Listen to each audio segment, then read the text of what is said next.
share. Okay.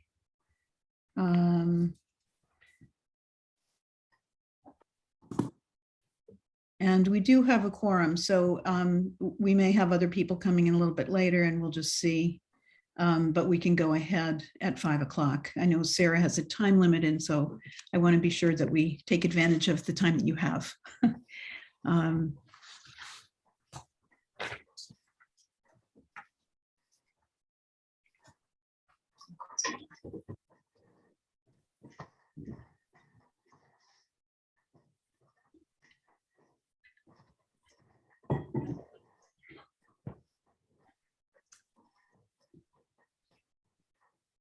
Okay, it's 5 o'clock. It's 5 o'clock and we have a quorum, and so we're going to get started. And I'd like to welcome Sarah Korcheff, Preservation Specialist for the Cape Cod Commission, and Jennifer Doherty, Local Government Programs Coordinator at the Massachusetts Historical Commission, for coming this evening, and to thank both of you for your generosity in sharing your expertise with us tonight. We've invited them in order to join us in order to clarify the scope and the limits of the work of the Historical Commission going forward. And Sarah will be speaking first because she has another meeting to attend this evening. She'll speak about how the Cape Cod Commission Act affects National Register properties. And Jennifer Doherty will discuss the purview of the Historical Commission based on Wellfleet's Demolition Delay Bylaw. And we'll talk some about the pros and cons of the use of the Demolition Delay Bylaw versus local historic districts versus National Register Historic District and Cape Cod Commission protection for preservation and protection in Wellfleet. So Sarah will be going first. She has another meeting, and so she has a short period of time to speak, and I especially appreciate your coming given that. Well, thanks for having me. I'm always happy to answer questions, and my presentation tonight will be pretty brief, just focusing on the Cape Cod Commission Act and how it affects National Register properties. But I can stay here until about 6:15. So if there are questions, then that would be fine. I'd be happy to try to answer them. And if I have to leave and you have other questions, I'd be happy to attend a later meeting too. Thank you. But I'll just start by saying that most people know about the National Register of Historic Places and the fact that Cape Cod has many National Register historic districts as well as many individually listed properties.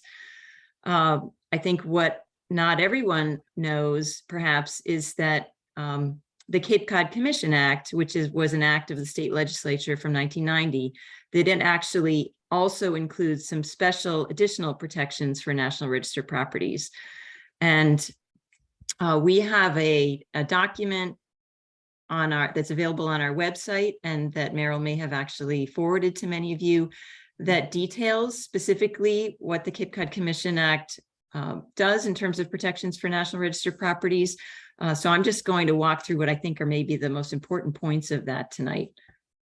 And let me start by sharing my screen. Let's make sure to see if Sarah, can I interrupt and just ask you a question? When you refer to National Register historic properties, those are specific properties, but you also are talking about National Register historic districts. Are you using the same kind of interchangeably, or are those different? Yes, categories? I am using them interchangeably because in terms of the Cape Cod Commission Act's protections, they are the same. Great. All right. All right, so let's see how that works. Hooray, there it is. You folks see that? All right, let's see if Yes. I can just get it to the right place on my computer. All right, so just kind of a summary, and this is a presentation I've given to some other historical commissions. So I like to start off by just sort of a reminder that most historical commissions have two major roles. One is actually the bottom bullet. I'm going to start with that, is research, inventory, and educating the public about historic properties in your community. all of the historical commissions, or almost all the historical commissions on Cape Cod, also have a demolition delay bylaw. So that has become a very important part of their work, is reviewing projects under their demolition delay. But also on Cape Cod, any town that has National Register historic properties can also, or is also involved in reviewing projects for the Cape Cod Commission, essentially acting as an advisory role, and that's what I'll talk about tonight. Sarah, do you have a presentation up? Because right now we just see the cover of your the referring booklet. Oh, that's funny. Okay. You know what? Let me try new share. Thank you, Jen, for pointing that out. Yep. Let's see, it should be this one. Okay. All right, now, do you see reviewing projects for Cape Cod Commission referral? Yes. All right, so yeah. So I had started off with this slide. So 3 bullet points: demolition delay, reviewing projects for the Cape Cod Commission, and research, inventory, and educating the public. So moving right on to Cape Cod Commission projects. So I want to just mention the Cape Cod Commission Act, again, passed in 1990. It includes many purposes, protecting many different resources on Cape Cod, but one specifically is cultural, historic, archaeological, and architectural resources. So as a protection of those resources is part of the Cape Cod Commission Act's purpose, and that translates into specific goals for protecting those resources. And it includes, under the Cape Cod Commission Act, the Cape Cod Commission has the authority to review certain types of projects as developments of regional impact. And one of those project types that they can review is demolition or substantial alteration to a National Register property. Now, there are a few caveats to that. And I think maybe the most important one is recognizing that if it's a National Register property that is also within a local historic district, then the Cape Cod Commission does not get involved. So if there's a local historic district, because that's the strongest form really of protection of historic properties, then that local district takes precedence. But if we have National Register historic properties that are outside of local districts, then the Cape Cod Commission has some purview over demolition or substantial alteration. And we have a process where we ask the town historical commissions to act as advisory, in an advisory role, in identifying which projects really ought to be reviewed by the Cape Cod Commission. Are the proposed changes significant enough and possibly threatening enough to the National Register status of these buildings that the Cape Cod Commission should actually review them? So I mentioned that these need to be National Register properties that are outside of local historic districts, but they also need to be contributing buildings in a National Register district, or they need to be individually listed on the National Register. And this is just a reminder that you can always turn to the district data sheet at the end of the National Register district nomination form to find this. Each property is listed by address. There's a lot of basic information about its construction date and style of architecture. But then near the right-hand side, there's a column that identifies whether a building is either contributing to the historic district or not contributing to the historic district. And any property that's designated with a C for contributing is something that would be potentially subject to Cape Cod Commission review if it were proposed for demolition or major alterations. Sarah, I don't know if other of you are having problems. I think if you could shrink the size down to like 50% or less, then we can see. Are you guys also having problems seeing the? No, I can see it. Yeah. Yes. Okay, maybe it's just me. Can you see it, Susan? Because it's important. I That can see part of it, but I can't see the whole page. Can you shrink the the dialog box that you're looking at, or I can try. Let's see. see if that helps. For what it's worth, what I'm showing you on the screen, you Say know, again? for what it's worth, what I'm going to show you on the screen is all excerpts from our document referring historic properties to the Cape Cod Right. Commission. I'm sure I So can read it. I so just, you will, yeah, you will be able to. that's better. I go just back figured to it that. out. Just figured it out. Thank you. Okay, great. All right, so this document describes in detail the process that we follow at where the Town Historical Commission serves an advisory role to the Cape Cod Commission. And because it's challenging to define what constitutes a substantial alteration to a National Register property, and that's the terminology that's in the Cape Cod Commission Act. We do have a large section in this guidance document that describes what should and should not be referred to the Cape Cod Commission for review. So the document reiterates the purpose of the Cape Cod Commission, really the reason that this whole process using local historical commissions as an advisory role, the whole reason was to sort of fill a gap in the protection for significant historic properties. We have many National Register properties that are extremely significant, but not protected in any great way because they're outside of local historic districts. And at the time that the Cape Cod Commission Act was passed, there was so much speculative development on Cape Cod that there was people were seeing a significant loss in historic properties. And this was thought to be an important part of protecting the character of Cape Cod and protecting its cultural history. So the idea in creating this process was not to take the place of a local historic district, which has a great deal of protection and authority, the ability to review almost any visible exterior changes to a building. In creating this process, we primarily were focusing on avoiding demolition of National Register properties and major alterations to National Register properties, the type of changes that would make them no longer eligible for listing on the National Register. Okay. So this section talks a little bit about the process for referring projects to the Cape Cod Commission.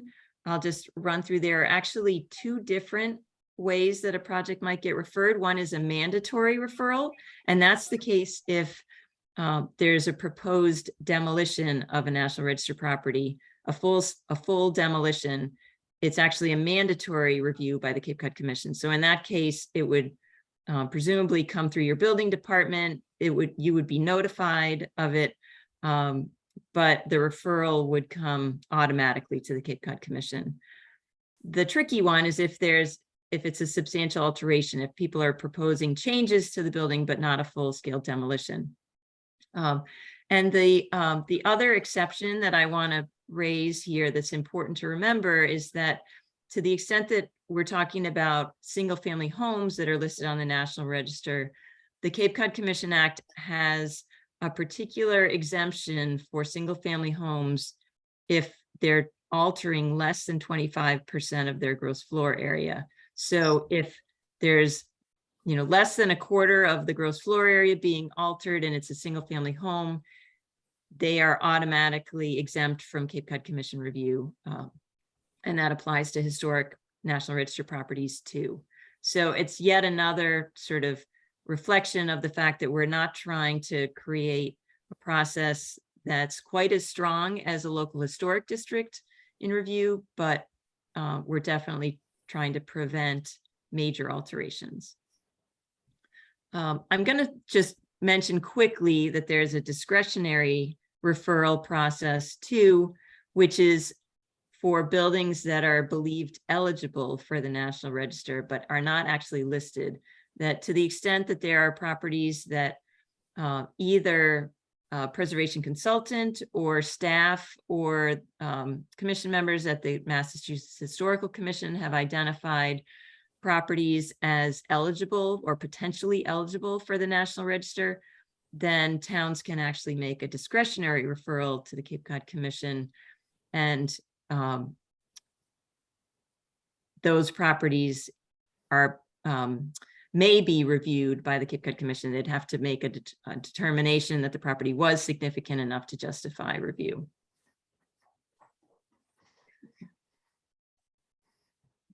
But really the meat of this document is guidance for determining what qualifies as a substantial alteration. That's the big question, right? Whether, what scale of developments do you need to be sending on to the Cape Cod Commission for review? And just these 5 bullet points on the right are kind of a high level summary of what the substantial alterations are that we recommend as qualifying for review by the Cape Cod Commission. One is demolition of the original or primary building mass of a historic structure. So it may not be an entire demolition, but we're talking about demolition of the earliest parts of the building.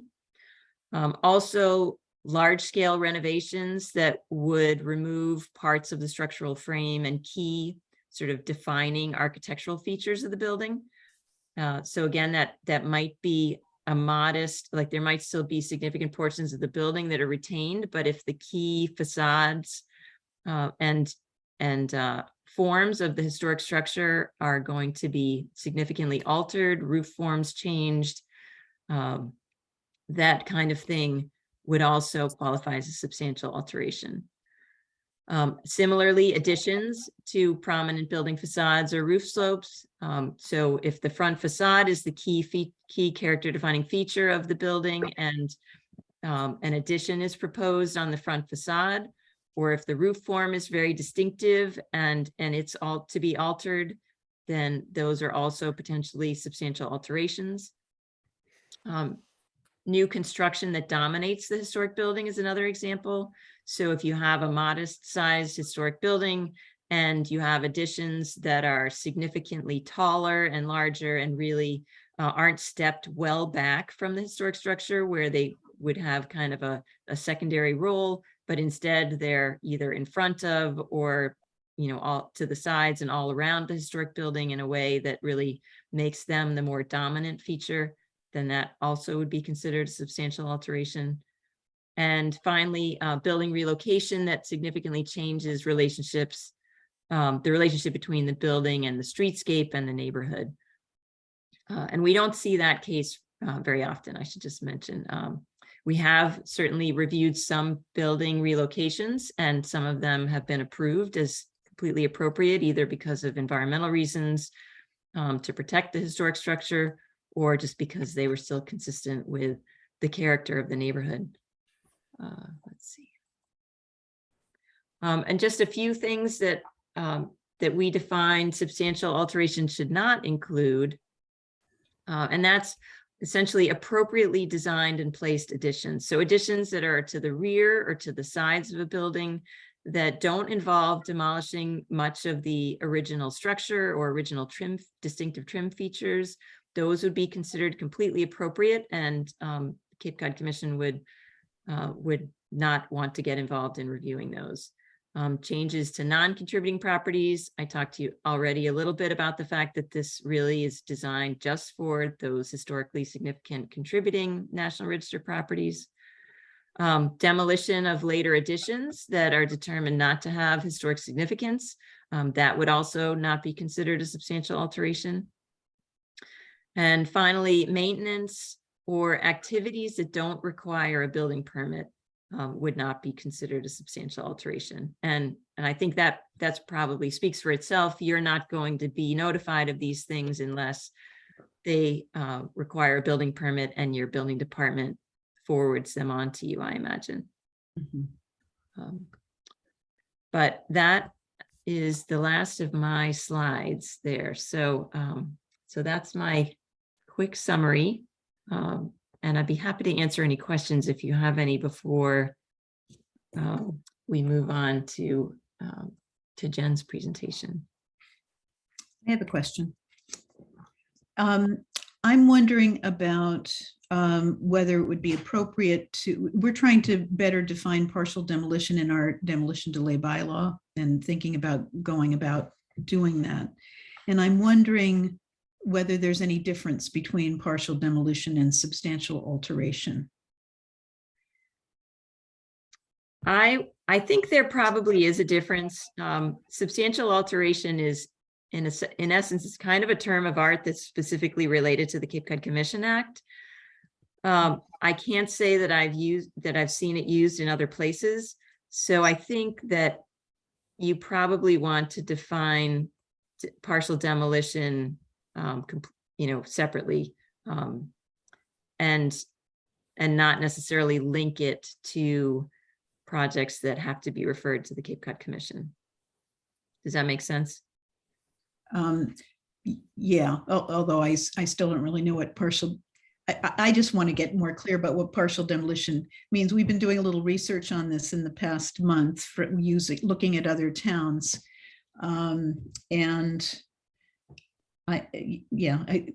we just need more information, I think. Jim, we can talk about that later. Yeah, I was gonna say, I'll get into it a little bit in my presentation as well. We do use substantial in our definition, in our sample definition for demolition delay bylaws. Partial is used. I think your bylaw currently uses part of, partial, part of. They're all really gray areas that, yes, need a lot of definition help for them. So. Okay, yeah. So one of the things we end up dealing with a lot are window replacements with, vinyl windows or something like that. And we have, in the past, we've considered that partial demolition, since they're in essence removing the window, the old window, and replacing it. But, Jen has indicated and others have indicated that might not be appropriate for us to deal with. How does the Cape Cod Commission deal with instances of things where people want to replace historic windows with something like a vinyl window? So window replacement is something that would only trigger our substantial alteration definition if it was part of a larger project. So if there were a major renovation that was happening to a building and there were either a complete reworking of the interior of the building, or there were additions or areas that were being demolished, so that there was at least a 25% gross floor area change.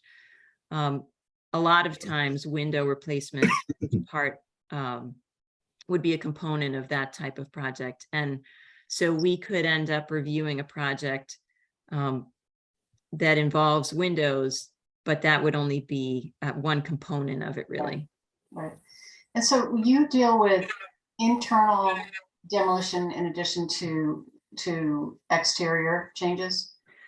If the historic structure is being essentially gutted and the walls are being moved all around, so the structural framing is being changed, then yes, that can qualify as 25 as changes to the gross floor area. Okay. But do you have purview over the interior of the building or just the exterior? No, we only have purview over the exterior, but that interior change can be used to trigger that sort of 25% threshold so that it could be eligible for Cape Cod Commission review. Oh, that's interesting. Huh. Okay.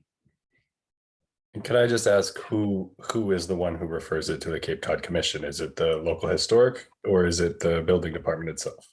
So typically the referral comes from the building department, but generally it comes with a letter, like a vote of the historical commission to determine that it's a substantial alteration. I should say in some towns, it actually comes from the town manager or, or another official, but most towns it's coming from the building department. And I just asked, if a property is nominated for the how long does it take for an approval decision to come forth? Jen, you want to answer that? Yeah, I can take that one. So the National Register process is quite long. From us receiving a nomination to it going down to the Park Service for final approval right now is about 18 months to 2 years. We have about 2 staff right now working on National Register nominations, and we receive like, 100, 200 nominations a year. So it's a very slow editing process.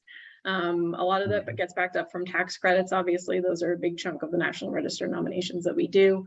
But it's definitely a slow process. So if you're looking to protect something through the National Register, you definitely want to start early in that process. So from the Cape Cod Commission's point of view, a contributing building in a National Historic Register district comes under your purview, but not every building in a National Historic District.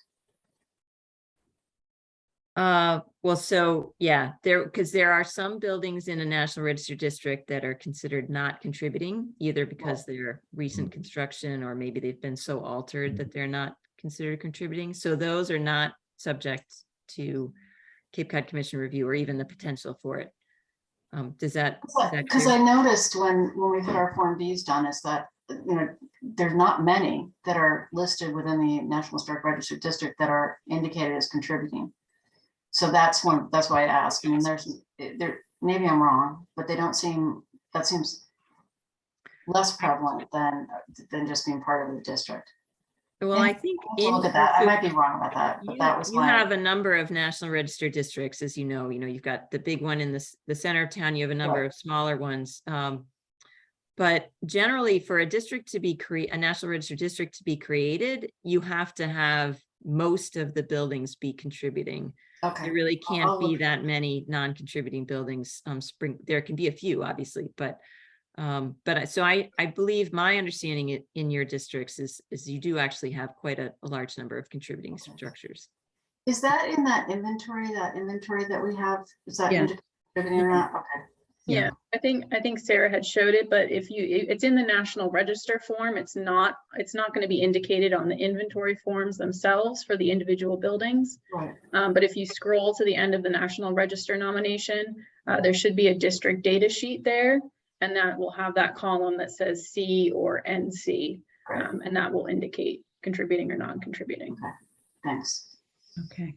I think you're asking, Susan, we also have a street inventory that our historic preservation specialist has made about all the historic properties in Wellfleet, and that does list whether, I'm not sure if it lists whether they're contributing or not. It does list whether they're in the district. But okay. I'd like to ask, sorry to interrupt, Meryl. I'd like to ask, if you don't mind, how many projects do you see either per month or per year in the Cape Cod Commission? Good question. Not very many, to be honest. From our perspective, the process works very well as a deterrent. And we see, I'm going to say over the course of a year, we might see 1 to 4 National Register properties come through our office as developments of regional impact. Because in most cases, a town historical commission will let a property owner know that their proposal is a substantial alteration and it will require review by the Cape Cod Commission.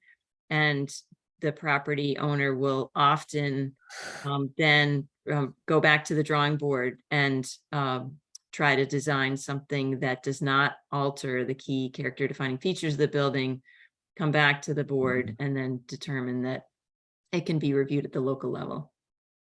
Okay. So how long does it generally take if you get a submission for you guys to review and either approve or not approve it? And if you don't approve it, how does that, what kind of teeth does that have? Well, so the first part of your question, we have been known to review these projects in a month or 2 from start to finish, but that does require the applicant submitting a complete application right at the beginning. And that's an important if. It can also take a lot longer than that. But it's really, we have the ability, our board meets every 2 weeks, and we have regulatory committees that meet even more frequently than that. So we have the ability of processing it quickly.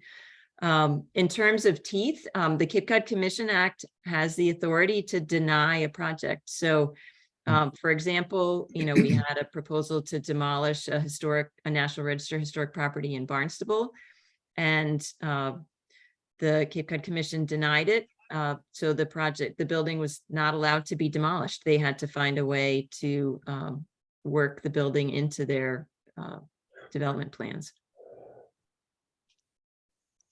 And do you have the capacity to, if a homeowner sues the Cape Cod Commission, do you have the capacity to deal with legal suits?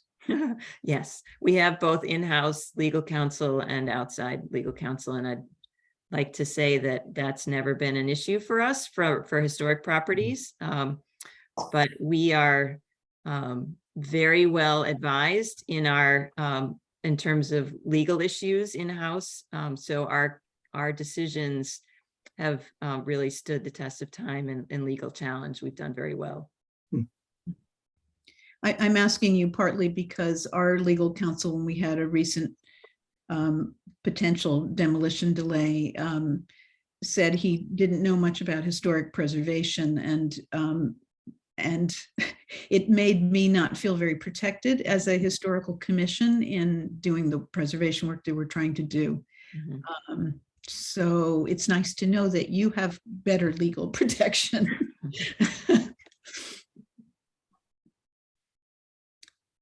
Anybody else? I'm trying to think. I believe, like, in my recollection is that we have had very few projects referred to us from Wellfleet. I can think of a very old full cape that was referred to us way back in the 1990s. And beyond that, I know we've consulted a lot, which is something I do for all the towns with large National Register districts, is they will send me proposed plans that are before them for review, and I will write a memo stating whether I think that the proposed work qualifies as substantial alteration or whether I think it does not. And then obviously that's advice to you, and it's up to your board to make the decision. But I'm always happy to do that. Right. We really appreciate the fact that you do that. Yes. And I guess one of my questions in thinking about the possibility of creating local historic districts in Wellfleet is that it has been very helpful to have a trained preservation specialist help us with those kinds of decisions. We're really lucky that Susan Baker is a historic preservation specialist, but she's the first person we've had on the commission who has that specialty since I've been here. And I'm not sure I would say I'm a historic preservation specialist, but I work in the field. And yeah, that's I'll leave it at that. In any case, part of me wonders, if we had a local historic district, I gather that what we then need is a local historic district commission, and that's made up of townspeople. And so we wouldn't necessarily have historic preservation specialists consulting with us about that. Am I correct? You could still reach out to either a consultant or certainly to the Cape Cod Commission. I mean, people like Jen and myself, our whole purpose for being here is to help you when you have difficult situations or questions. So we would still be available to you. Yeah. I mean, I certainly answer questions from historic district commissions all the time. Just because they're historic district commission doesn't mean they're kind of off on their own. Then, they still need assistance. And like Sarah said, both of us are still here for that. Well, you've both been wonderfully responsive, and I really appreciate that. It's my understanding too that a lot of local historic district commissions have many of the same people on their historic commission, on their local historic district commissions. Does that make sense? So or is that not allowed? No, it varies quite a bit across the state. Massachusetts is unique in that many of the communities do have two separate commissions. And in fact, some communities have multiple historic district commissions if they have multiple districts. Boston has multiple districts, multiple district commissions. But then some communities will have what we call a combined commission, especially if they have, a smaller district or it's not as, active with development. They will have a joint historic district commission that is just one commission. Sometimes they call it the historical commission, sometimes call it the historic district commission. It just depends. The historic district commission is a little more unique in that it does have membership requirements under Mass General Law. So you do need to make sure that you're kind of filling those seats and those nominee requirements. But other than that, you can have a combined commission of historic district commission members. And there are a couple of Cape towns that have that. I would typically it's perhaps the towns that have the smaller population base. Truro is one, and Falmouth too. So, but Falmouth doesn't fit that mold of the smaller population base. But they both have a combined historical commission and local historic district commission. It's one. Well, I should say Truro's, since they don't technically have a historic district actually, but they have, I'm trying to think, they have a combined, maybe what it was is at one point they had a board that specifically reviewed under their demolition delay bylaw, and then it's a historical commission, and then they recombine them together into the typical situation for a historical commission. And I will say, No, 6 of the Cape towns are obviously unique in that they have Old Kings Highway District, which is a regional district established under state law that's completely separate. So they have separate commissions for that because that is kind of a special case. But I think most of the others that I'm familiar with down the Cape have a separate commission. Yeah, I actually just for the board members, I had reached out to Sandwich as discussed, and they just got back to me. I think it's maybe a historic commission norm that their website isn't updated. So the person I had contacted has not been there for 3 years. So they actually got back to me about 10 minutes, maybe 20 minutes before this meeting today. But they are part of the Old Kings Highway. They have a separate Old Kings Highway to their historic, and that was interesting, and I hope to follow up with them. But I forwarded that email from them to everybody, or to the general website or email, so we can all look that over as well. Thank you, Tim. Appreciate it. Yeah. Yeah, I think one of the things that I've become aware of in doing research this past month has been that some towns have a much larger structure. I envy those wealthy towns like Brookline and Chatham and Newton, who have things like, what's it called, community development departments that the historical commission is a part of, and then they have staff who help them decide what's going to be considered, and they have staff who communicate with applicants. And I'm trying to figure out how to do this viably, given that we're a small town with volunteers. Yeah, I mean, there's plenty of communities across the state that have historic districts that don't even have a planner on staff, that don't even have anything. So, and then there are the communities, Cambridge, Somerville, Boston, that have a full complement of staff. It really comes down to a lot of times how active the district is. Like I said, is there a lot of development going on, or is it just pretty sleepy? And in my presentation too, I'll talk a little bit about what historic districts do and do not review, because that can kind of limit the activity, and then also just kind of setting up your processes and making sure that you have a good application process and good design guidelines and things like that, so that it is easier for applicants to apply and kind of move through meetings, and for you as commissioners to kind of move applicants through meetings. Thank you. Yeah. So any other questions for Sarah while she's here, or should we have Jen go ahead?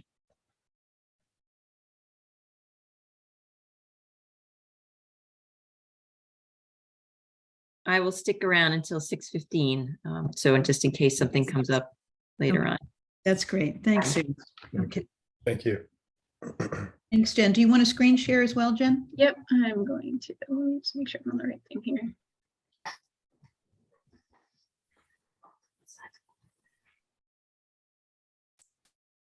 Hi, sorry.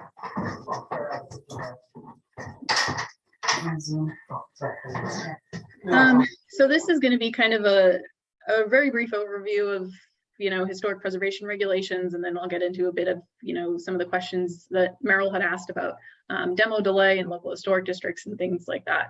I do a variety of workshops every other week. I do virtual workshops.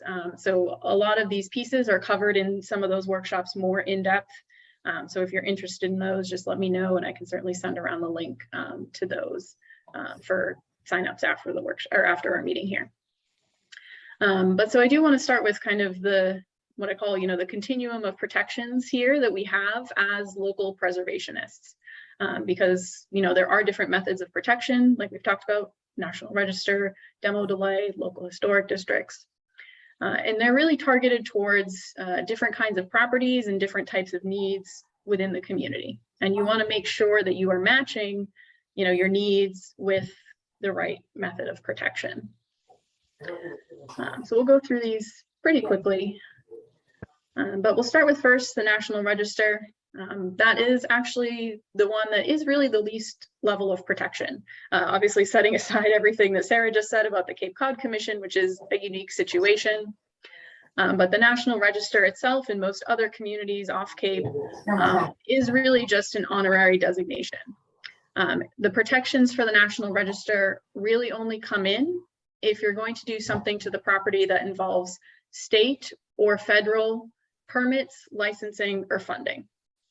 So if you think about the work that you do to your own property, if you think about, a private developer coming in, rehabbing a house, they probably are not using state or federal permits, licensing, or funding. So the National Register really doesn't offer many protections. It's helpful in that, it signals to people that a property is significant. Oh, it's listed on the National Register, that kind of means something to the general public. But in terms of preservationists, it really doesn't offer a lot of protection. So again, setting aside the Cape Cod Commission, you usually can demolish a National Register property without any kind of local review. If there's no local demolition delay bylaw, or at the state level, if there's no state or federal involvement in the project, property owner is usually free to demolish that National Register property with pretty much no oversight. So the next level of protection is your local bylaws. And these can be important because they can really help or they can hurt your historic preservation efforts. If your community has bylaws that really aren't matching with the existing landscape, the existing pattern of development, that could encourage a lot of demolitions. Or you can also use bylaws to encourage preservation with things like reuse bylaws, allowing non-conforming lots to save historic properties, and just allowing different uses in an area to encourage the reuse of historic properties. So that is kind of the one place I always encourage communities to look at. Speak with your planner, speak with your planning board, see if there are ways that you might encourage historic preservation through your bylaws rather than sort of hurting your efforts to preserve your community. So next on the continuum is the demolition delay bylaw. And this, it kind of fits in between zoning and local historic districts. Demolition delay bylaws usually apply pretty broadly in a community. So here at the MHC, we recommend an age-based threshold, 50 or 75 years. So that's going to apply to a lot of properties in the community. But it really should only be used to review significant changes. So we get to that, Merrill's question of total or substantial demolition, what is that? But that's what you should be using the demolition delay bylaw for. You're not reviewing finer detailed things like windows or, vinyl siding or, changes to a porch. Those are not things that are coming in under the demolition delay bylaw. So here it's applying to more properties, but it's not reviewing as many things.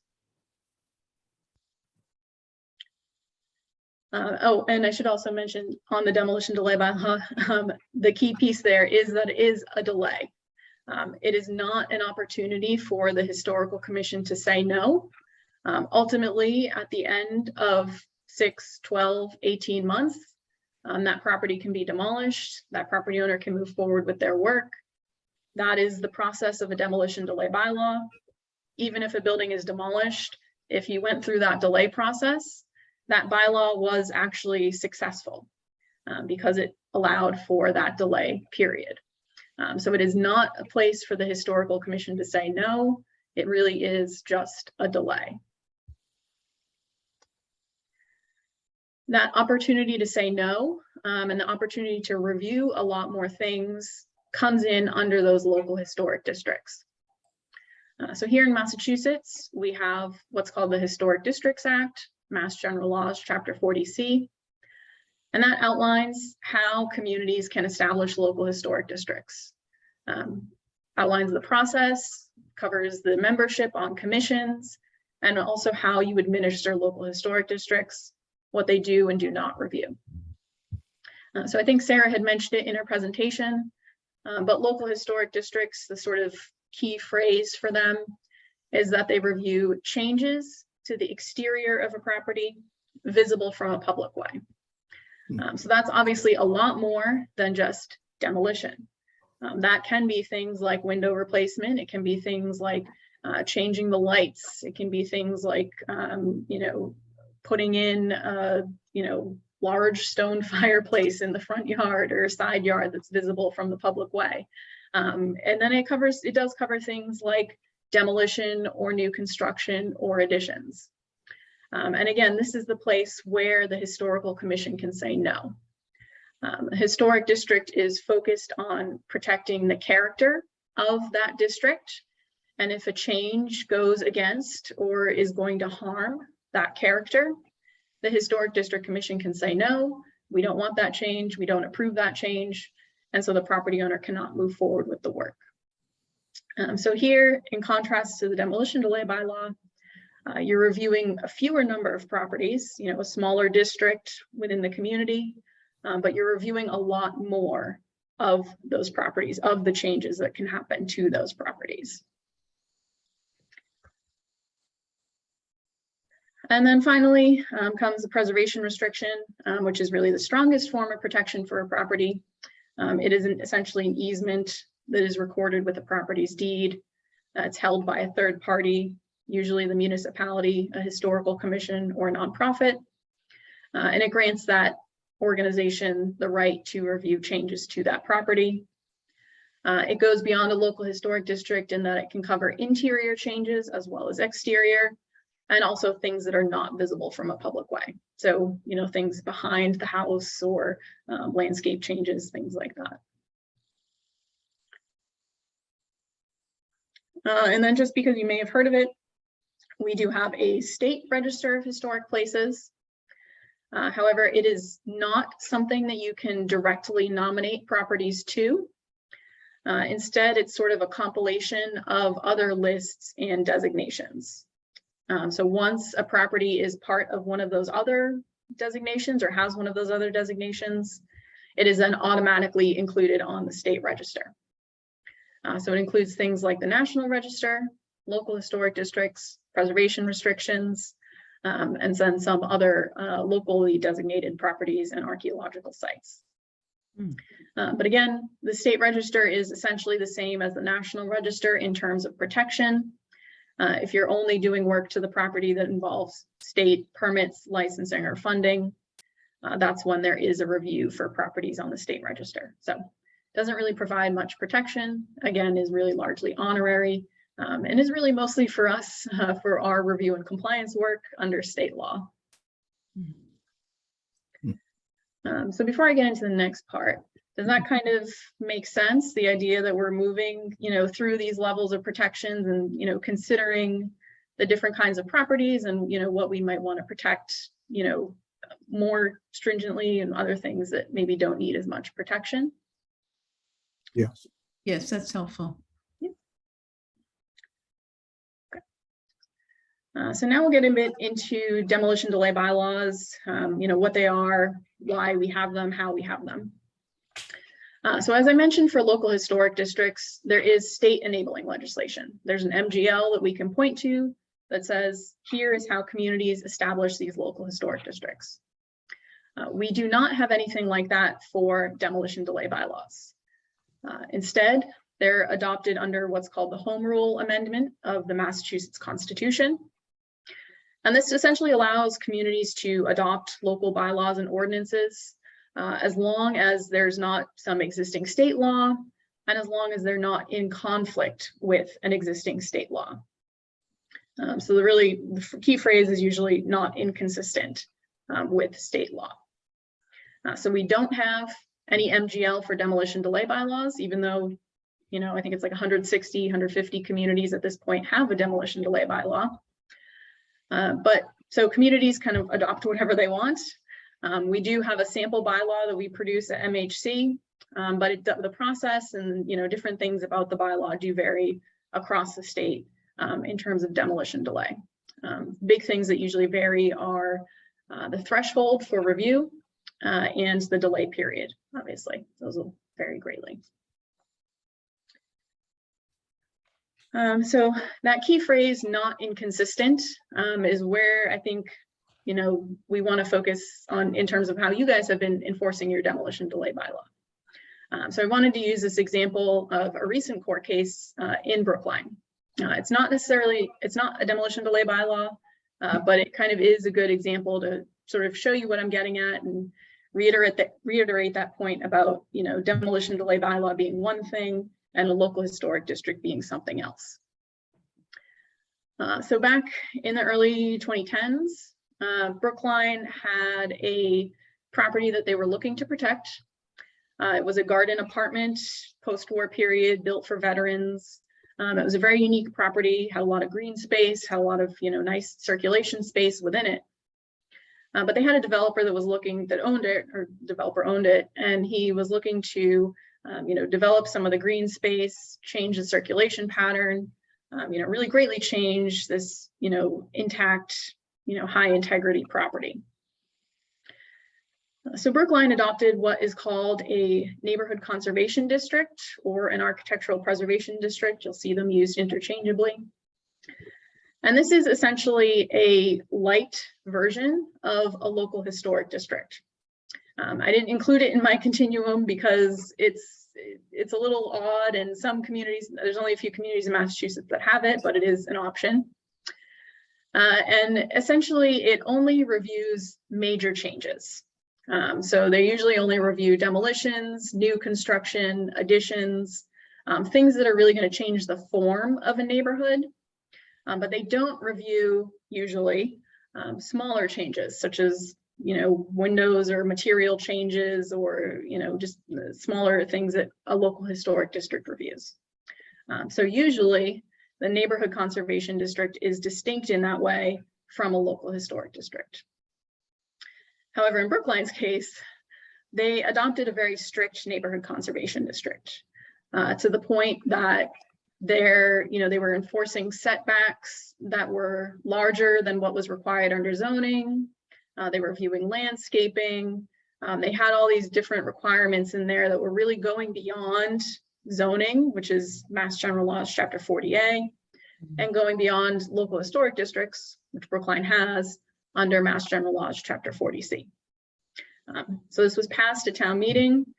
Somehow it did get through the Attorney General's office, but then the property owner basically immediately sued the town and said that this was really, you know, sort of too far. And the judge did agree.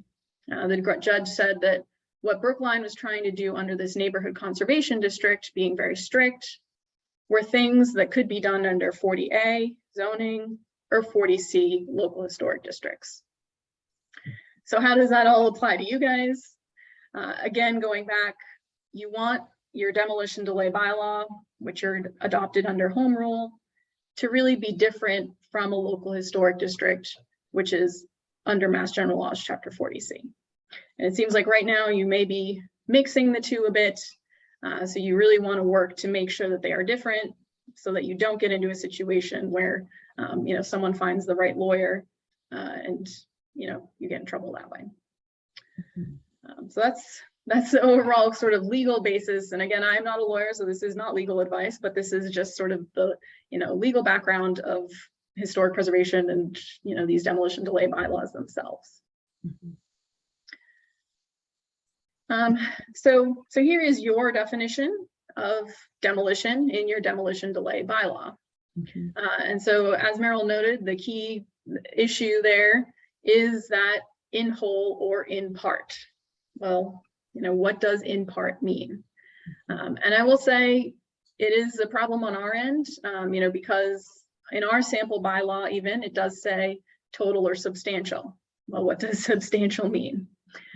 So there are a few communities that have worked with this and found ways to define it more clearly. So I'm going to include a few of those examples here. So Salem recently amended their demolition delay bylaw. So they actually went back to city council. They amended their bylaw, made an actual change, or their ordinance. And so this is their new definition of demolition. And so you can see it's much more detailed, includes actual measurements, 50% of exterior walls, 50% of the framing. And one unique feature is that last sentence, which essentially kind of creates an additive clause for the bylaw, where if over 5 years you get to that 50%, then anything beyond that has to come to them under the demolition delay bylaw. So this is a much more detailed definition of demolition, but you can obviously pretty clearly or fairly easily measure 50%. You can tell if a wall is 50% of a building or not. So it makes it much easier on the building department's end, and also on property owners' end, to understand what does and does not come to the historical commission. Can I ask a question here? Yep. So, so if we were using a definition similar to this, would we then be able to consider windows, doors, exterior finishes as part of our discussion or not? So you'll see here, they use it, they include those in their calculations. Right. So if for some reason the house was a lot of windows and it added up to 51%, then sure, you could cover the windows there. But generally, if someone is coming to you to demolish a wall, you should try and stay away from discussing the windows. That being said, some communities will use design review as a carrot in their demolition delay process. So they will say, okay, we'll allow you to demolish this house. However, you can do that, or we'll allow you to demolish this house and not impose a delay period if you give the historical commission design review over the proposed new construction. So that way it's sort of a carrot for the developer or the property owner to say, okay, if I don't want to wait 18 months, then I can work with the historical commission. And hopefully you guys get a better project out of it. They don't have to wait their 18 months. So that could be one way that you could, I guess, sneak the windows in there, as if someone's coming to you for a smaller piece of the demolition, but you were asking them to give you review over the windows if you waive the demolition delay period. Mhm. Does that make sense? But other than that, if the windows are not being used in the calculation, I think you would really want to stay away from, saying a hard yes or no about windows in that sense.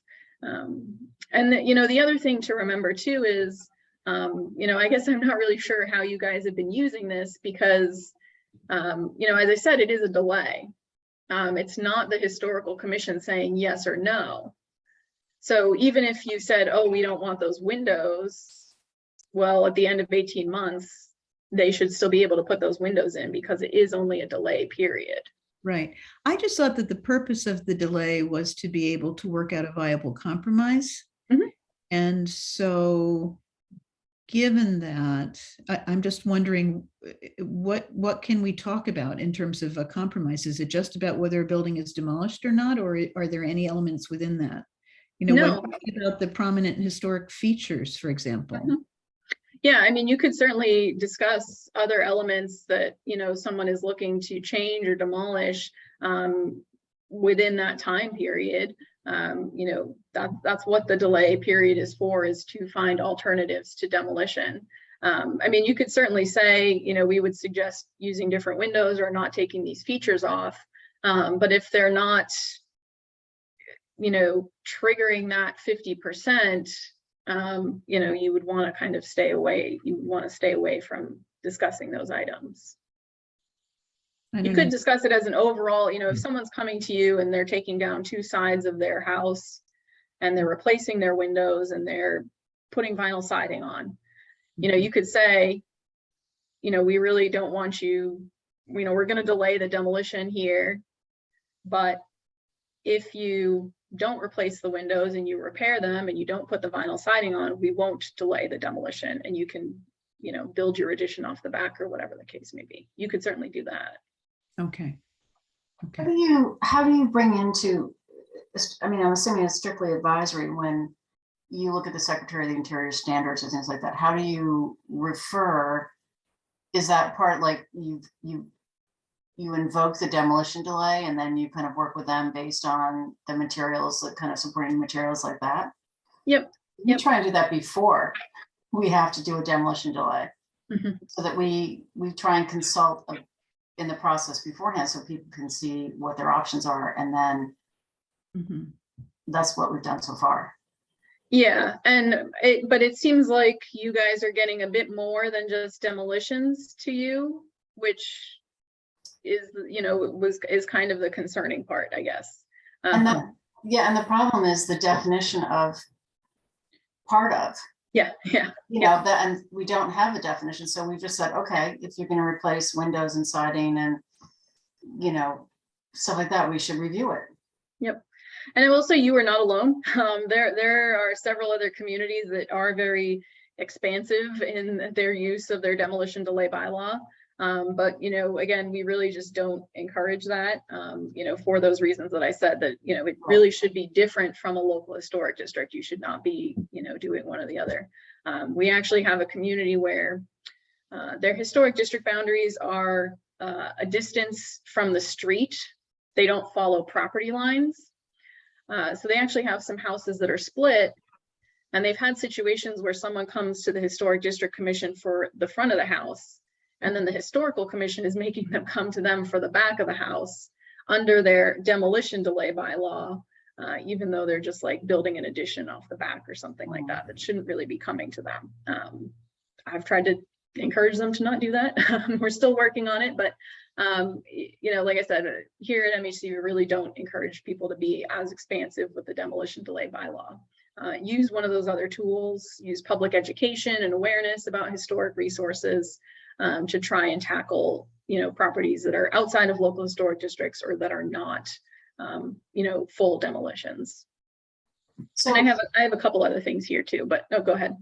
So I'm assuming that you'll also be talking to us about the pitfalls, the things that have happened to communities that try and establish local historic districts, and also examples of the kinds of things that have been successful. Do you have that kind of, can you share that kind of information with us? I don't necessarily have a few of those right now, but I can talk generally about the local historic district process and, you know, how that's gone recently for, you know, some different communities. Yeah. Okay, great.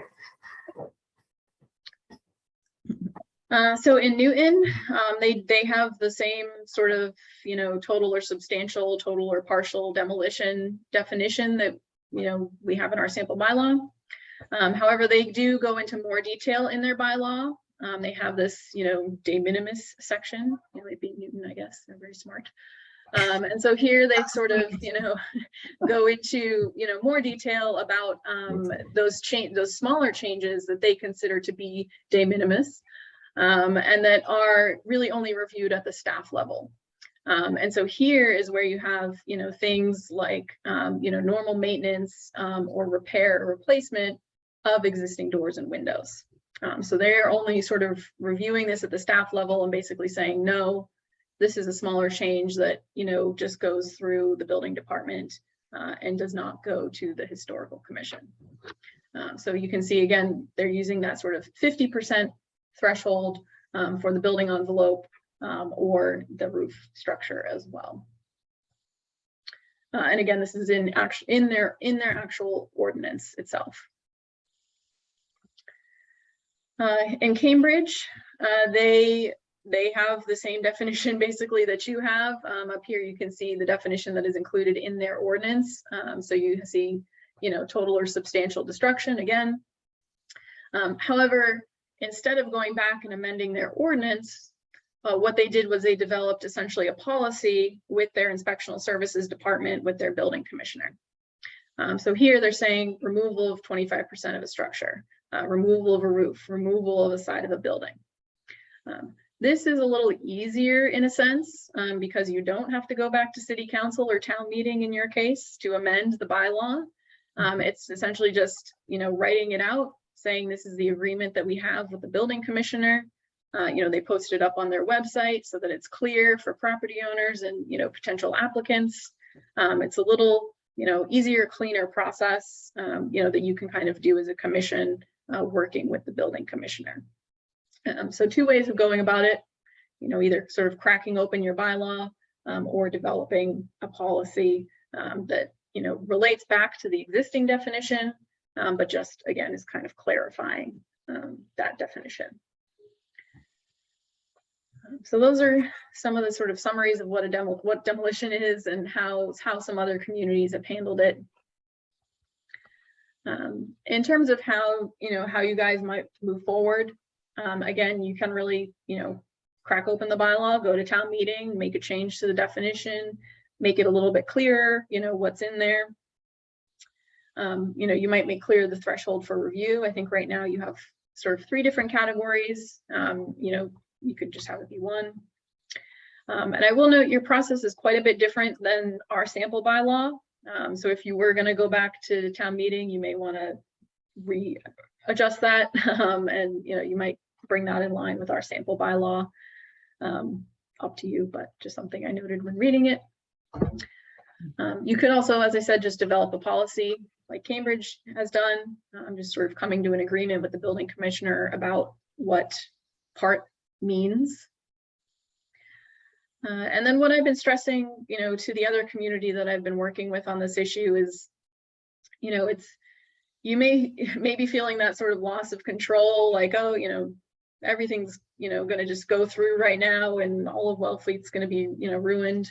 But you should see it as sort of an opportunity to take a step back and really consider the other, preservation issues and preservation activities in the community that you maybe haven't been as focused on because you've been reviewing things, and sort of build up a constituency, build up support for historic preservation in the community that way. So going back and, doing documentation work on your historic resources, doing inventory forms, building that public awareness and appreciation for historic resources in the community. If that gets you a constituency and then you want to move forward with the local historic district, that's a great, great opportunity there. And then also considering, what's in Wellfleet's master plan. If they have one that's recent, it should have a section on historic resources that might cover, other things to do besides reviewing things under the demolition delay bylaw.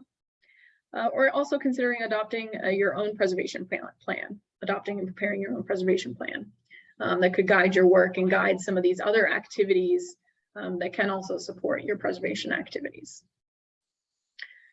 So that was sort of my thoughts on, where you guys are. And again, I can talk about local historic districts a bit as well. Before you do that, can you just go back to the last slide? Yep. Sorry. Does Wellfleet have a master plan? I don't think so. I'm not sure. I know they're supposed to. Yeah, you are supposed to. It may be very old. Yeah, they may be very old, but yeah. Yeah. Wellfleet does have a comprehensive plan. I can't remember the date it was last updated, but there is a section on historic preservation there. It would be helpful if we reviewed that together, maybe.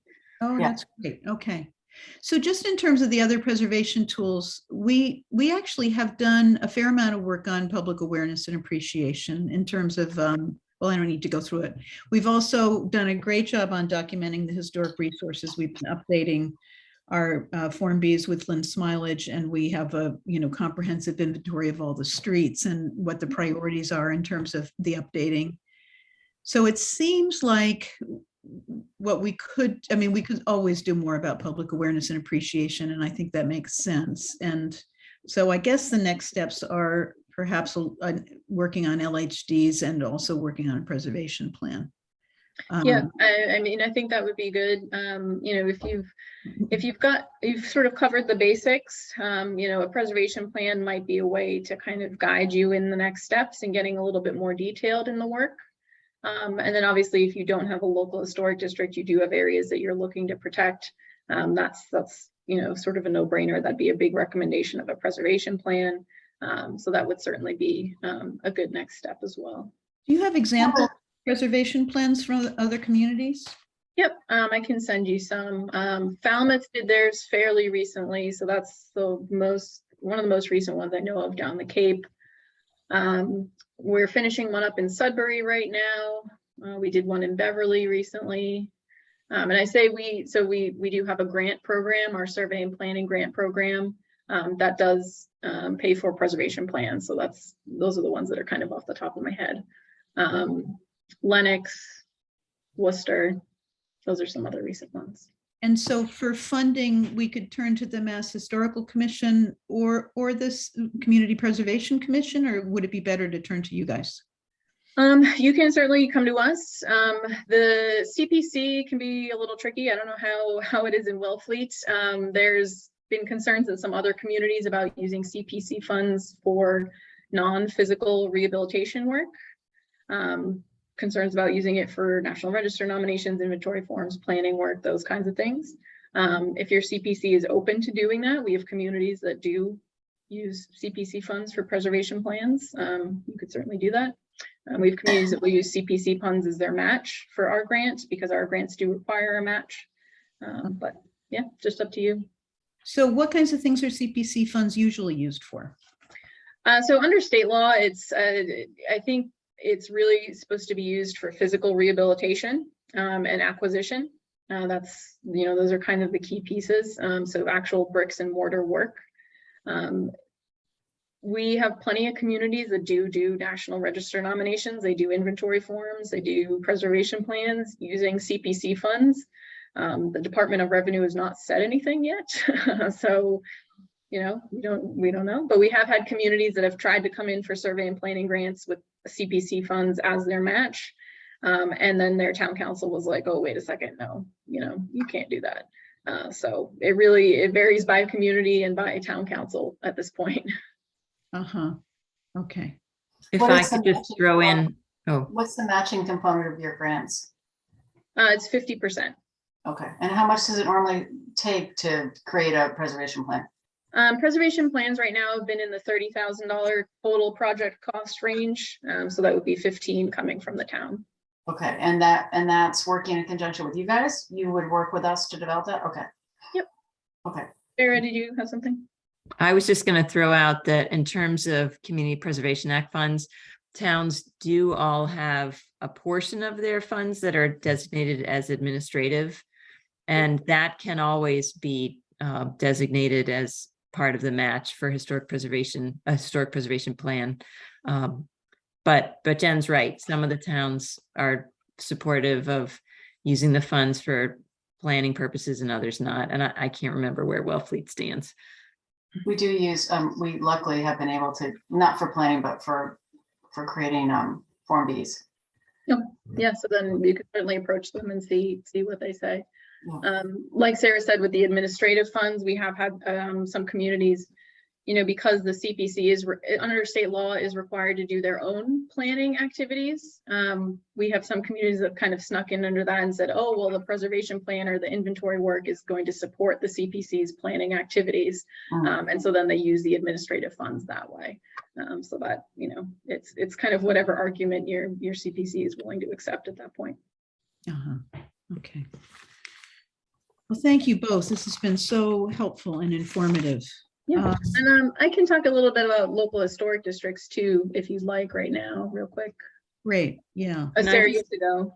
Well, yeah, I was going to excuse myself, but I did want to mention that an important consideration for your board with all these different protective techniques is how you create them. And, and Jen, maybe you can speak to this, but, a local historic district has to be brought before town meeting and passed by your community.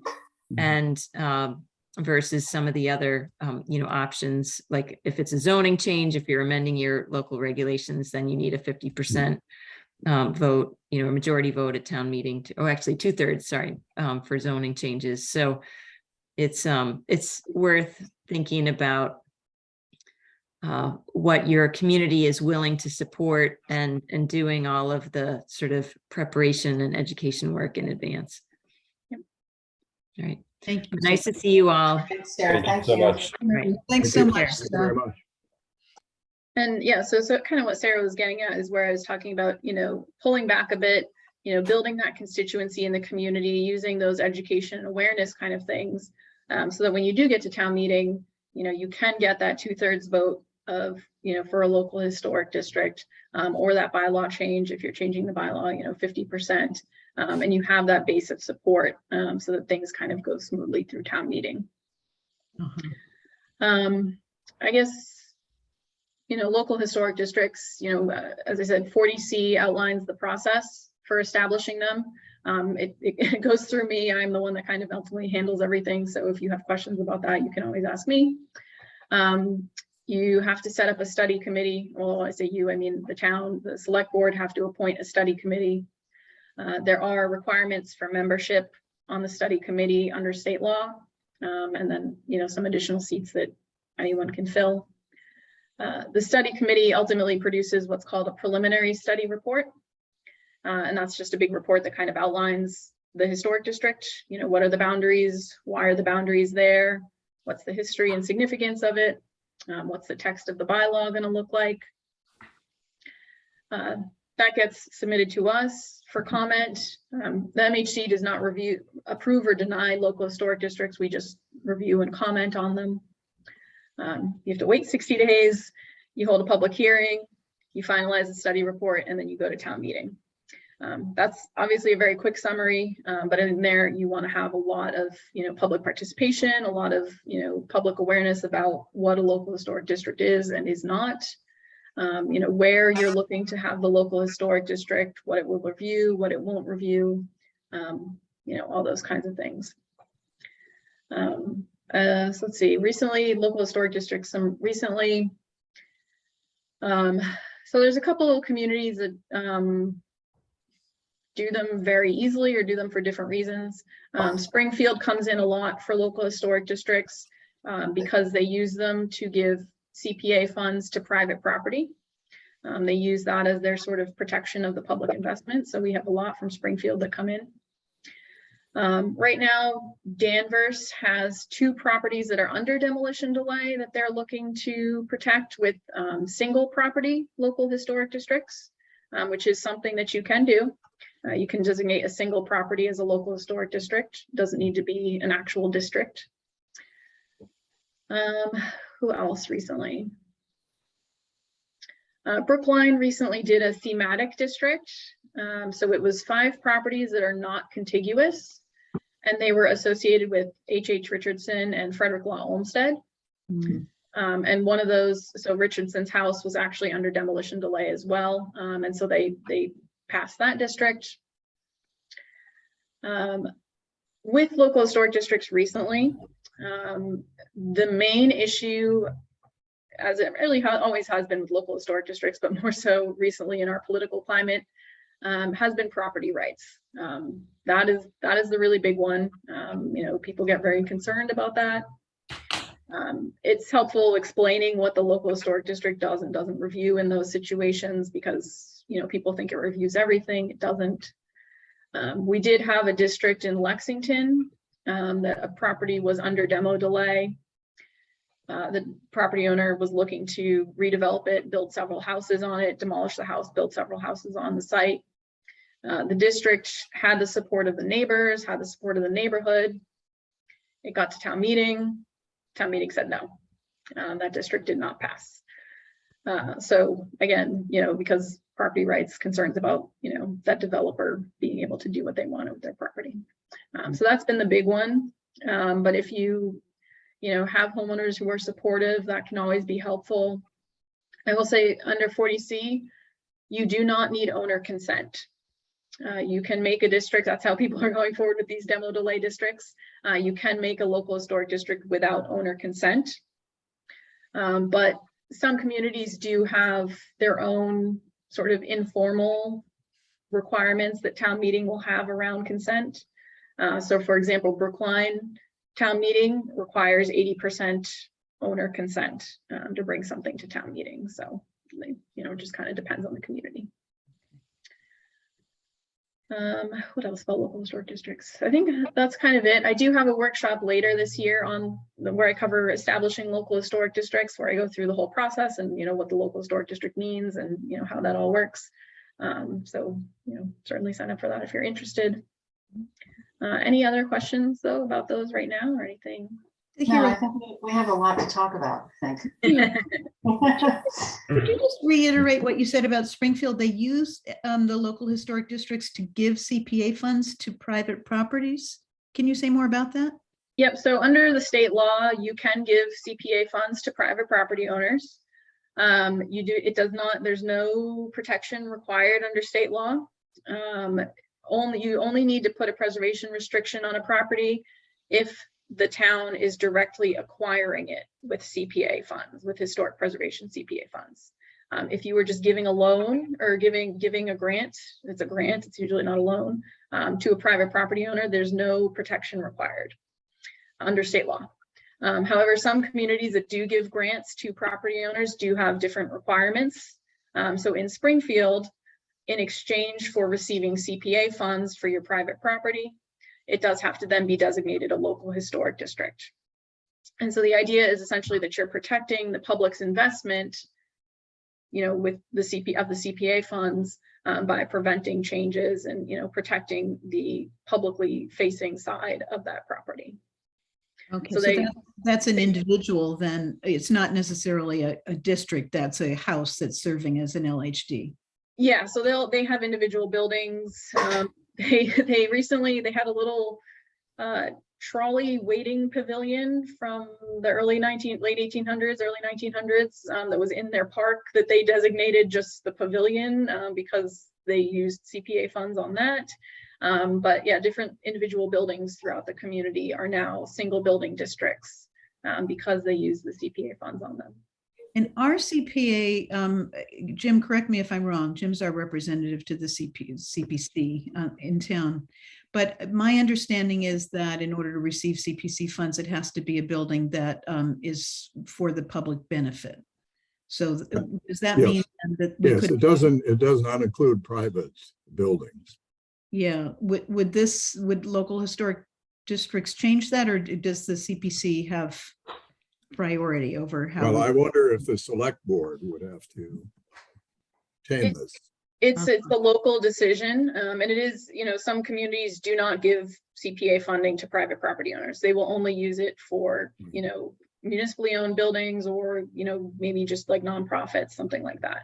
They do not give it to private property owners, but it is a local community decision that relates, it comes from the local CPC.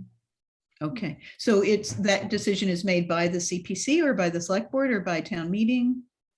It would depend. I think I don't think it's usually written into the CPC bylaw. It is usually just kind of a sort of regulation that is adopted by the CPC, or they just decide to not award private property owners. So. Okay. Yeah. Okay. And some communities will also use it as sort of a grant program in their local historic districts as well. So they'll say, if you were going to replace all your windows with vinyl windows and it was going to cost $10,000, but to repair your existing wood windows would be $15,000, then the CPC would give you that $5,000 to make up the difference.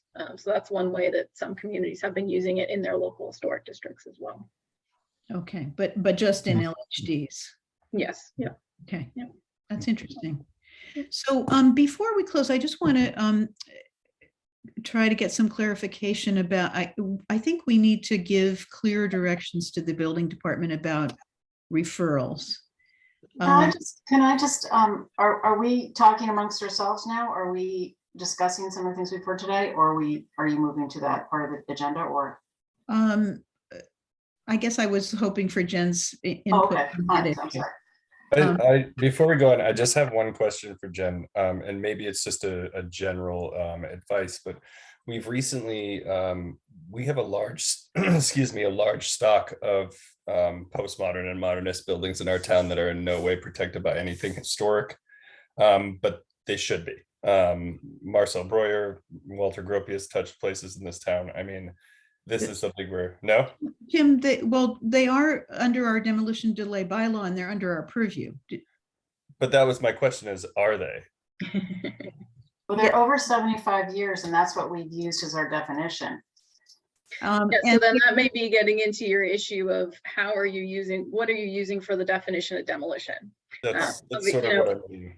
Yeah, so again, if in most communities, if someone was going to come in and completely demolish it, or if someone was going to demolish, at least half of it, then yes, that would come under the demolition delay bylaw. You would, review that and go through that process of, potentially delaying the demolition, etc. If someone was just going to make changes to it, that is not something that would come in under the demolition delay bylaw in most communities. Those would, those smaller changes would essentially be unprotected. People would be able to do kind of whatever they want in those areas. If we had established a local historic district, let's say we're talking about the Colony, for instance, perfect example of this monstrosity addition that was put on, never came before us, and really has completely changed the character of that building. Yeah. If we had a local historic district, we could have had some teeth about working with them to have a different kind of design. So actually, now that you mentioned that, so Weston right now is working on a modern local historic district. So they had, like Lexington, they have one of those small communities that was developed by Harvard professors, and a bunch of modern houses. They had a very unfortunate loss, and now they have a big Weston, McMansion stuck in this middle of this, very modern, nicely landscaped community. So that's been their sort of spur to say, no, we actually want to protect this area with the local historic district. So, it prevents changes like that. It gives you review over that. And as I said, it gives you the power to say no, which is the most important thing for many communities. Okay. Yeah, I think that's all stuff we're gonna have to talk about. Right. Yeah. So is it okay if I go ahead and talk about? I'm sorry. Yeah, I'm sorry. I I just just wanted to know where we were. All right. No, it makes sense to go in order.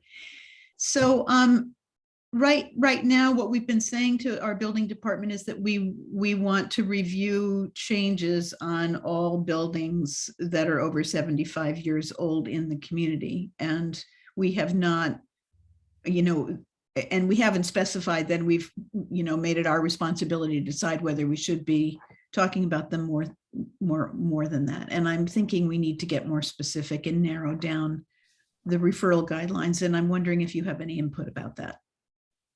Yeah, I mean, I think, again, it's a demolition delay bylaw. So, it's really that demolition permit or that demolition permit application that should be the trigger for something that you are reviewing. So if someone's not applying for a demolition permit, that they should not be coming to you for any kind of review. And then again, thinking about that definition of demolition, total or in part, what is going to be your threshold for in part?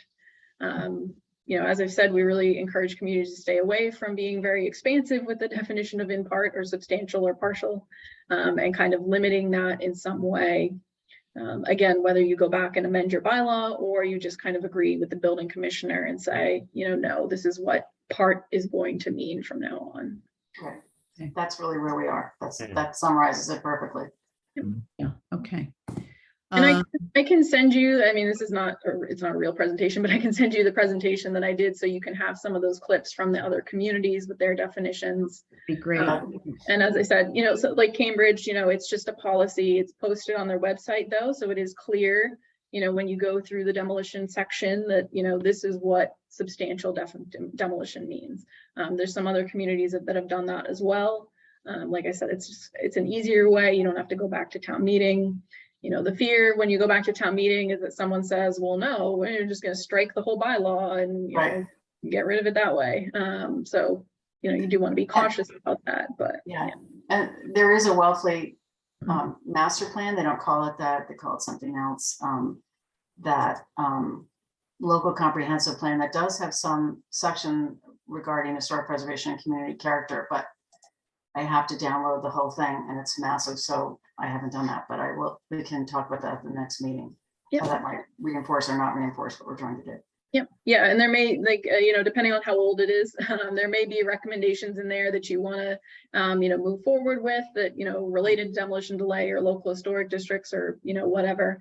But I always encourage folks, you know, historical commissions to look at those master plans because it is something that, you know, the select board and the town administrator tend to hold very dear.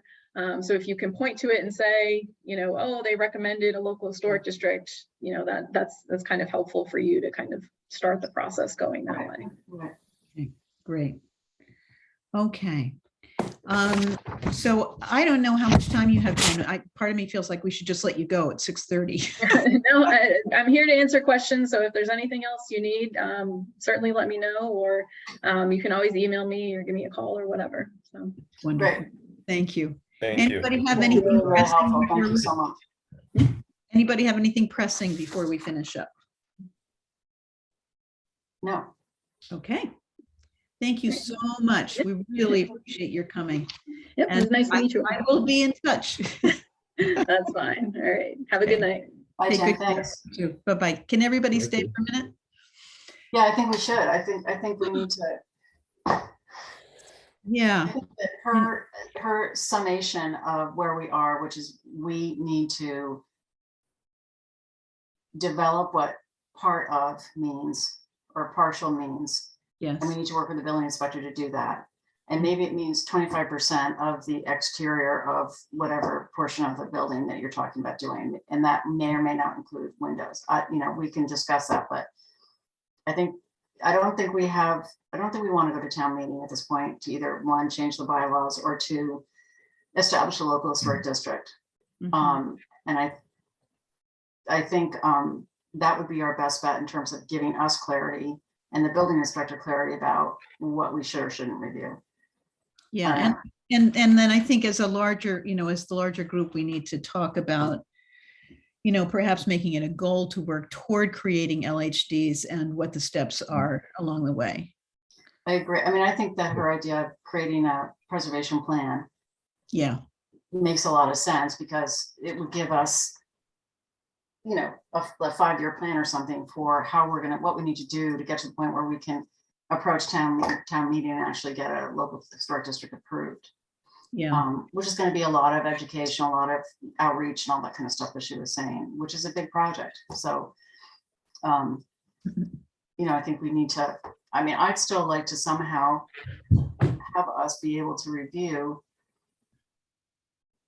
anything that's going to really, profoundly affect the architectural integrity of the front or side or whatever is visible of an historic building in town.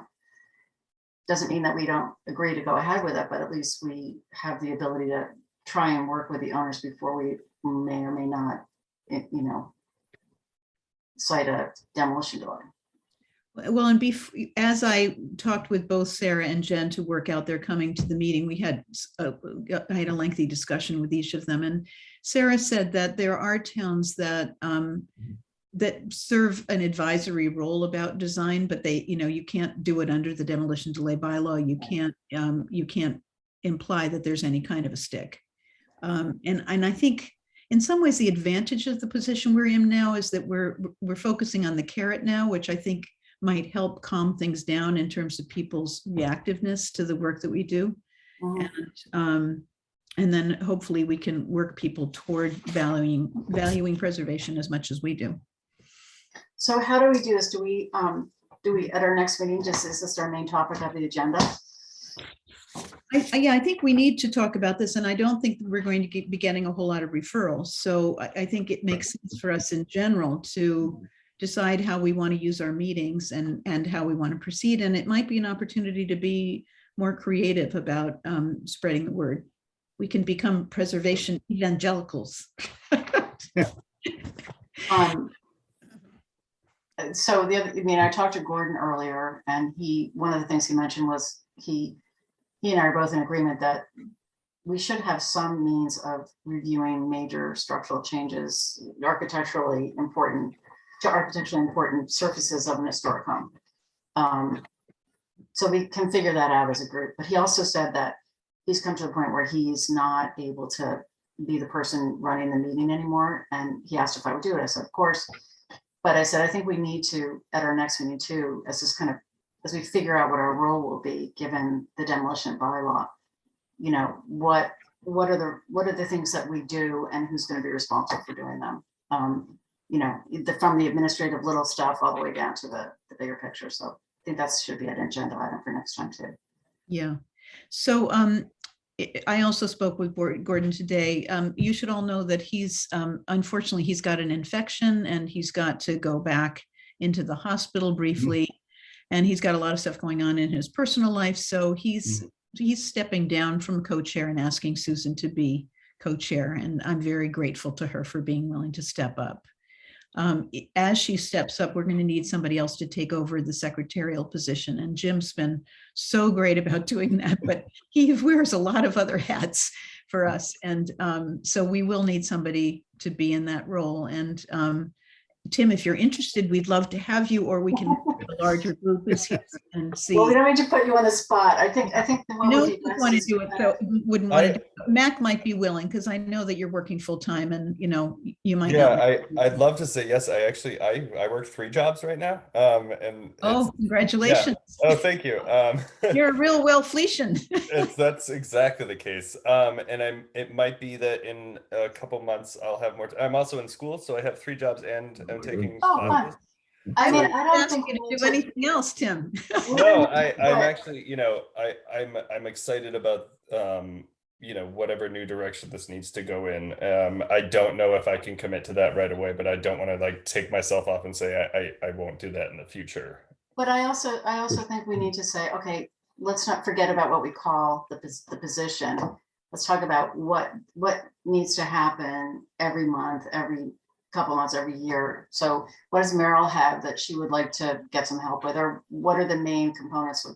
So the secretary takes the minutes, posts the minutes and the agenda onto the drive, sends them to goes and picks up the mail, all those kinds of things. Yeah. So if we can lay out those kind of duties, then people can say, oh, I could do that part of it. Yeah. Yeah. I think it makes sense to ask Mac to do it, because he's looking for more of a role, and he'd be terrific. He's been an administrator in higher ed. He served as a dean and a professor, and he's completely up to the job. Yeah, he's up to it. That's fine. Yeah. And you need to think about what you do and think about how we might be able to share the wealth a little bit more, share the burden a little bit more. So you should put your thank you. I think a lot of what I've been doing is just trying to get more clear about these issues that we're running up against. And so this meeting has really helped, and there's more to figure out about our priorities going forward. Let's see, we do have the basic business stuff to deal with. Can we just do that briefly? Anybody have any more that you want to say now, or should we just table more discussion until we next meet? You can table. Table, yeah. Okay, so let's see, the first thing is the minutes. And Susan, Jim did them. Oh, Jim, you had sent out the meeting minutes, and they looked terrific. Thank you. I really appreciate your approach to them.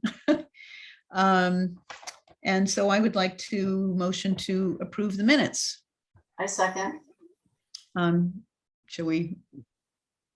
All right, thank you. And then the next thing is accounting. Jim,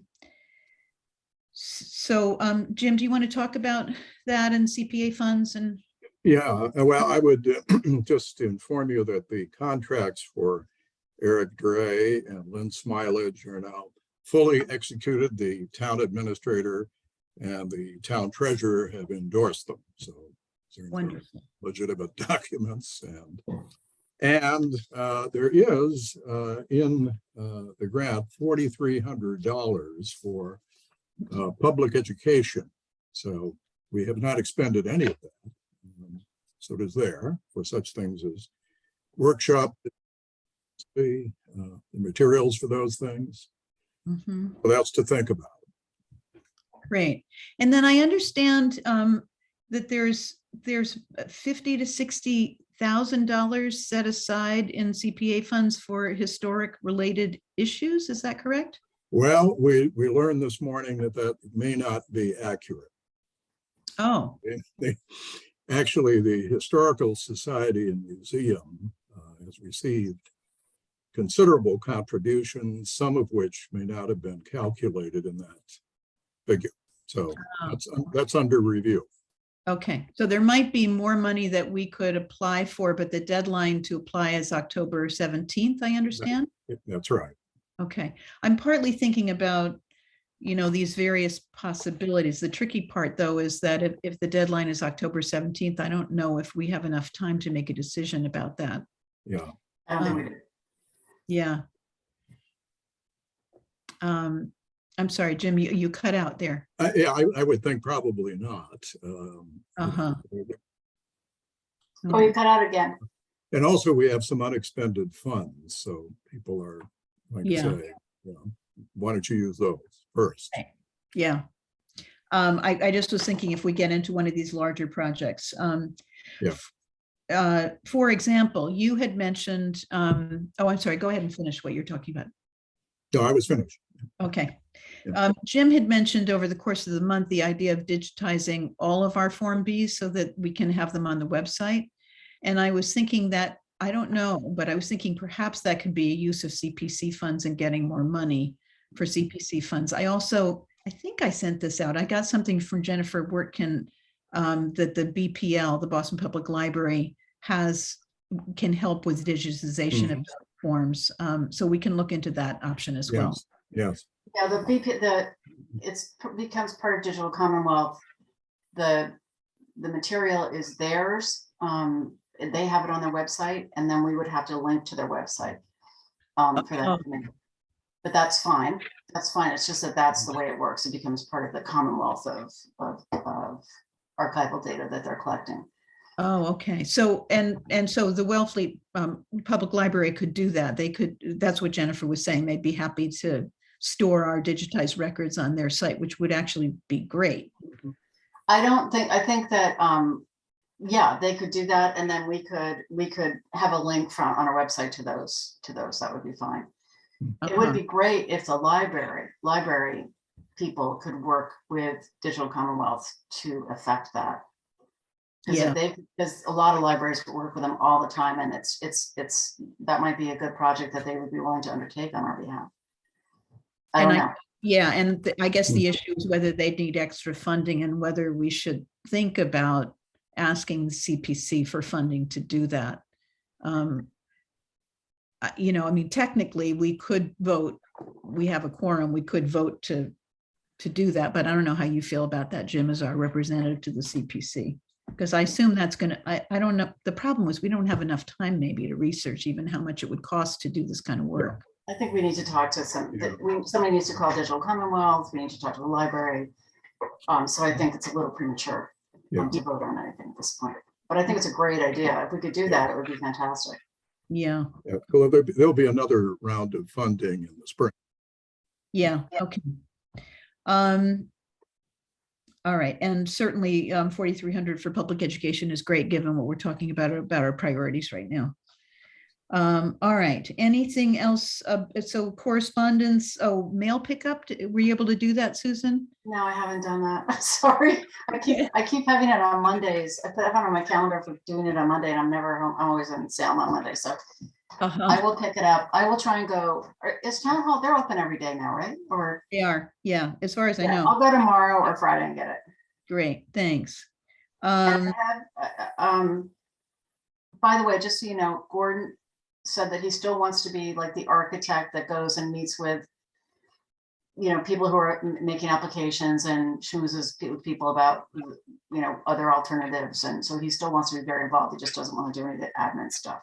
Yeah, he said the same thing to me, which is wonderful because that we were Forgot to mention that part. terrific in that role. Sorry. Okay, and I don't know if everybody received the code of conduct that I received from the select board that they want us to read and fill out and take to the town hall. Yeah, Did everybody get that? Yeah. Okay. I did. I'll do that. And then our next meeting is the 5th of October, unless in some amazing way we get a proposal before then, but I doubt we will. I don't think- I do wonder what other towns meet about. I was looking at, I think I was looking at Chatham. Chatham meets twice a month. And yeah, anyway, we'll figure this out over time. Right, and just so you know, I did send out a whole bunch of letters last month to Oh, new, good. but I'm kind of not going to do that now because we don't have a lot of clarity about what we need to review. So the way the current letters is just like, you know, if you do anything to your house and the exterior, anything 75 years older, you need to come before us, and that's not really the case anymore. So I think we just need to hold off on that a little bit until we have clarity about what we're going to be reviewing. And then we can start up again. Yeah, and yeah, exactly. I think that's a good idea. Thank you. All right, anything else that anybody else wants to mention before we close? Thank you all for being here. I really appreciate it. If one of you hadn't been here, I don't know if we were even allowed to have a meeting. So thank God. I know, it worked out. It worked out. We had our meeting. I didn't know that Luke wasn't going to be coming. Mac did let me know today that he wouldn't be able to come, and Gordon just let me know. So but I really appreciate everybody being here. It would have been very hard to invite them to come and then not be able to meet potentially. So, Yeah. and it was very useful. Yeah. It was very informative, and it helped me kind of get some clarity around things. Very But I helpful. think we still have some ability to define what partial demolition or part of demolition means that would benefit us to review some of the more kind of major projects in town. Yeah, and that's really essential before we even talk to the building department about referrals. So that's the first step, clearly. Yeah. All right. We'll talk about it next meeting. All right, terrific. See you in October. Have a lovely September. You as well. You get enough sleep as you work your 3 jobs. I'll try.